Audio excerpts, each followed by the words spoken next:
What's up, gardeners? So we've got a couple things to harvest today, and I want to talk about what's going on in my garden. But ultimately, it's been really hot and it's cooled down, and now we're starting to get more things flowering, which means we're going to be harvesting more. So these are my black-eyed peas, and I like to harvest them. It just rained last night, so everything's a little damp, but they get dry on the vine, and I just harvest them like that. And these are really good in like black-eyed pea soup and stuff like that. And they're so easy because at this point I can either save them or cook them. And you can see that we're loaded with them. Unfortunately, they're super high up, so it's gonna take me a bit to get them, but I don't know why. This year it's been difficult. They're all growing up high. It's kind of annoying. This is something else I'm excited about. So I didn't do cayennes last year, and I wish I would have, but these are gonna be really good for drying. I love drying these things, and I'm actually gonna be doing a video about how I dry them, because it was just a staple in my house when I was a kid. There was, you know, every year we saw these drying in our kitchen, and we used them throughout all of our meals. And that's the thing about gardening, you know, especially like if you have a child like I do. My son's out in the front yard. If you hear him screaming, that's because they're having this major Nerf gun war. And I told him to stay in the front yard because they can get rather rowdy. But if you have children and they raise them within the garden, like just not even in the garden, just produce from the garden, stuff like that, as they get to be older and they start to grow up, these things become like very fond memories that I didn't realize I even had as a kid. So it's something that, you know, moving forward, I plan to do for my son, just like with those. And then now these tomatoes, and look at what we have here. We got a little, I don't know what we got here. We had some kind of bug. Feel free to let me know in the comments what that was. But these are my Romas, and my Roma plants are getting pretty beat up right now. But we grow these to make sauces. So we really enjoy making these out of sauces and salsas and stuff. They're really good fresh. And you can see we have had a definite bout of disease, and we've been treating it, but we're getting a lot of rains at night again. So it's been hard. This one is the last plant to get hit by it. But these are a good paste type tomato. So they do really well when you can them, but also making salsas, like I said, stuff like that. They seem to hold a little bit better. You can eat them sliced. We do a lot of that, but I don't know. Well, first of all, I don't like sliced tomatoes very much. Shari is always in the garden trying to pick up a snack. She's always trying to find something that we drop. She can't help it. Late summer is when I usually get my jalapenos. And I haven't been out here in a couple days, so a lot of them are turning red. And I usually don't like to harvest them when they're red because it actually slows the plant down. But we grow these, I grow these to can. So I definitely can these. And, you know, just make individual cans to add to food and stuff like that. But this year, we're also going to, here's a squash bug. See it? First line of defense, always pick, hand pick. We make chipotles with them this year, hopefully. So we're gonna work on that. Maybe not this flush, depends on if we have enough to can. Look at that one, that's a good size one. Or not, but these, I love growing jalapenos. They're like my favorite hot pepper. I don't know about you, but I don't tend to need a super hot pepper to eat. It's not really my thing. I like hot food and I like spicy food, but I also like to enjoy my food.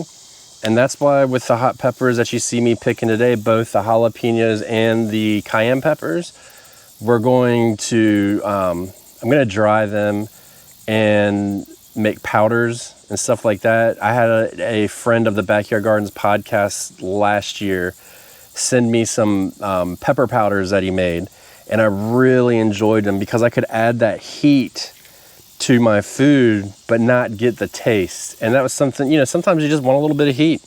So it worked out really well, and that's something that I want to do moving forward. And this corking right here, you see this right here, this is corking. And that's a good indication that that pepper is done completely. The green ones that cork, that's when I like to pick them like this. This is when I like to pick them because it gives the plant more time to grow. It triggers it, it's the same heat.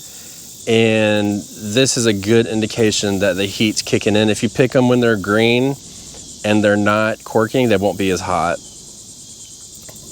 So these will already be hot, but in this one right here, so this, no, not that one. This one right here may actually be a good one to save seeds from. So probably either that one or this one. This one's bigger, so this is probably the one I'll save seeds from. I have to look how much I have left, but even if I save the seeds, I just cut it and then I pull the seeds out and dry them, and I'll still eat the pepper. These are my lipstick peppers, and they are known to be some of the sweetest peppers in the world. And I can either let them be red, or sometimes I harvest them when they're green, which I'm probably gonna do today because we're getting a second flush of flowers now.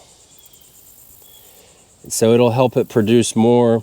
But we eat these all the time. They're really good. And I like growing these instead of bell peppers because they don't get as big. So they actually produce more than bell peppers. I mean, I would like to preserve these in oil and have some like roasted peppers or something. And I've never really taken that dive in. There's a good red one. Nice and small, good for snacking. And one of the benefits of being the main person that gardens in the house is I get the snack and then I can save these seeds as well. So ultimately what I would like is for these to cross-pollinate a little bit with the jalapenos and give some of these a little bit of heat. And then that way I know in the future, like, hey, these are my lipstick peppers that are totally sweet, and then have a separate pack of lipstick peppers that have like a little bit of heat with the sweetness. That would be great.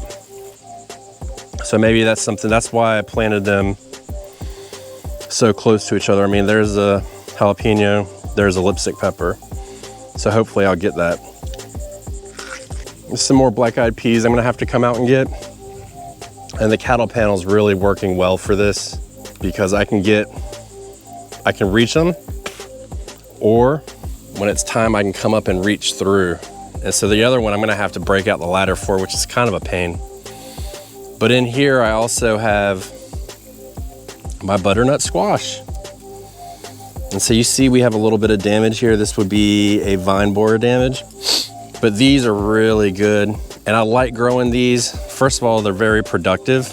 I mean, you can see how long this plant has gotten all the way, and that's probably 20-foot long vine. And there's squash, I'll show you in a minute, going all the way up. But this right here, I don't have to do anything to preserve it. I can just stick it in the cabinet. I've had the butternut squashes last in the cabinet for like 8 months. No issues whatsoever. So going through here, you can see we have multiple squashes and more coming on the way. And because of where it sits in my yard this year, it's gonna get plenty of sun as long as it doesn't succumb to the disease. And here we have some bad pollination that happened. So I'm just gonna trim that off. This means bad pollination. It's okay. But I wanna trim it off because there's no point in the plant using energy to grow that. So we'll get all that. But I wanna show you this bean too. This is a new bean for me. I've never grown them before. And they were very confusing. I mentioned them in another video of mine. But these, with these real pretty flowers, look at that.